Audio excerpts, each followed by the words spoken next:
वो पागल लड़की। एक रियल लड़की की कहानी। जबलपुर वह शहर है जहाँ पर उस लड़की का जन्म हुआ था। उसका नाम बड़े प्यार से रखा गया था परिधि। पर कोई नहीं जानता था वह लड़की अपनी किस्मत में क्या लेकर आई है। वह 2 साल की हुई तो कोई भी बात को समझा नहीं करती थी। उसकी माँ हर दिन उस लड़की में परिवर्तन देखा करती थी। वह छोटी सी बच्ची के मुँह से माँ शब्द सुनने के लिए तरसा करती थी। पर उसकी माँ को यह नहीं पता था कि उसकी लड़की में कुछ कमी है। एक दिन अचानक से उस लड़की को दौरे पड़े और वह ज़मीन पर लौटने लगी। यह देखकर उसकी माँ घबरा गई और भागकर डॉक्टर के पास ले गई। डॉक्टर ने चेक किया पर उस लड़की की परेशानी को समझ नहीं पाया और दूसरे डॉक्टर के पास भेज दिया। इसी तरह उसकी माँ ने कई डॉक्टर के पास जाकर अपनी बेटी का इलाज कराने की कोशिश की। कोई डॉक्टर यह बात समझ नहीं पाए कि लड़की को क्या हुआ है। वो लड़की बोल नहीं पाती थी, ना कुछ समझ पाती थी।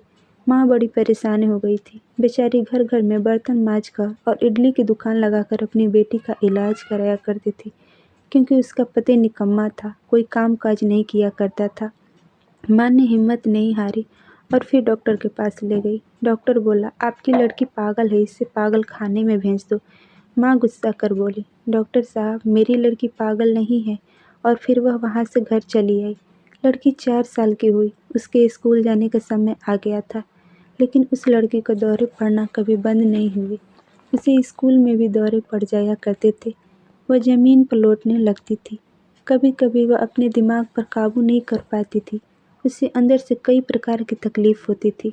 उसे स्कूल के बच्चे हमेशा परेशान करते थे।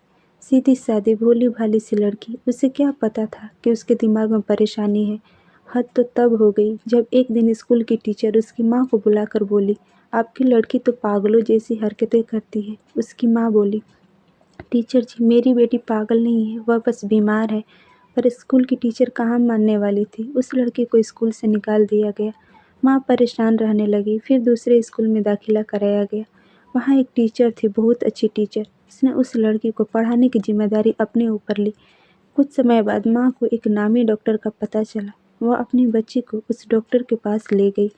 डॉक्टर ने चेक किया और बताया कि आपकी लड़की पागल नहीं है। नाम बताओ जिसने इस लड़की को पागल कहा है, मैं इसे ठीक कर दूंगा।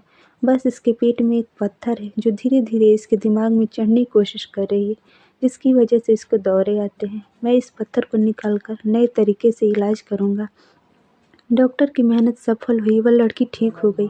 लेकिन डॉक्टर ने बताया यह लड़की अपने दिमाग से और अपनी उम्र से 2-3 साल पीछे चलेगी, पर यह ज़रूर पढ़ेगी लिखेगी और बोलेगी भी। फिर स्कूल में टीचर की मेहनत रंग लाई। धीरे धीरे वह लड़की पढ़ने लिखने लगी। इस तरह उस लड़की ने अपने जीवन के कई उतार चढ़ाव देखे और बीए पास कर ली। लेकिन लड़की के भाई बहन उसके ठीक हो जाने पर भी उसे पागल बनाना नहीं छोड़ते थे। आसपास के मोहल्ले के कई लोग उसे पागल पागल कहकर बुलाया करते थे। वह लड़की हिम्मत नहीं हारी। जब वह बड़ी हो गई तो उसके बड़े भाई ने उसके ऊपर पहरा लगाना शुरू कर दिया। उसे बाहर छज्जे में खड़े होने नहीं देते थे और उसकी पढ़ाई लिखाई पर भी पाबंदी लगा दी गई। वह लड़की पढ़ना लिखना चाहती थी और आईपीएस अफसर बनना चाहती थी, परंतु उसकी माँ और भाई ने उसकी कोई इच्छा पूरी नहीं की और उसकी शादी कर दी। शादी होने के बाद भी उसके ससुराल में उसके सास ससुर ने उसके आगे पढ़ने लिखने नहीं दिया। घर की जिम्मेदारियों का बोझ उस पर डाल दिए। पर लड़की अपनी इच्छाओं को मारकर अंदर ही अंदर घुटती चली गई। उस समय टेलीफोन का ज़माना था, इसीलिए वो चाह कर भी इंटरनेट में पढ़ाई नहीं कर पाती थी। और जब मोबाइल का ज़माना आया तब तक उसकी पढ़ने लिखने की उम्र निकल चुकी थी। फिर भी उसने हिम्मत नहीं हारी। फिर आया फेसबुक। उसने उस माध्यम से अपनी पहचान बनाने की ठानी। उसे कविता शायरी लेख लिखने का काफ़ी शौक था। 11 और 12 क्लास में स्कूल की पत्रिका में अक्सर उसकी कविताएं और लेख छपा करते थे। इसी में वो खुश हो जाया करती थी। लेकिन शादी के बाद उसकी इच्छा दफन होकर रह गई थी। फेसबुक के माध्यम से उसने अपनी कविताओं और विचारों को लोगों के सामने रखा, जिसमें उसको बड़ा सम्मान मिलने लगा था। अब मैं आप लोगों से सवाल करती हूँ, न जाने उसके जैसी कितनी हजारों लड़कियाँ हैं जो अपनी इच्छाओं को पारिवारिक मजबूरी या आर्थिक मजबूरी के कारण दबा दिया करती है। क्यों? क्या लड़कियों की इच्छाओं का कोई वजूद नहीं होता है? क्या लड़की की इच्छा का इस तरह अंत किया जाना ठीक है? अपने विचार हमें कमेंट में ज़रूर लिखें और कहानी पसंद आई हो तो लाइक शेयर करें और हमारे चैनल को सब्सक्राइब करें। Thank you.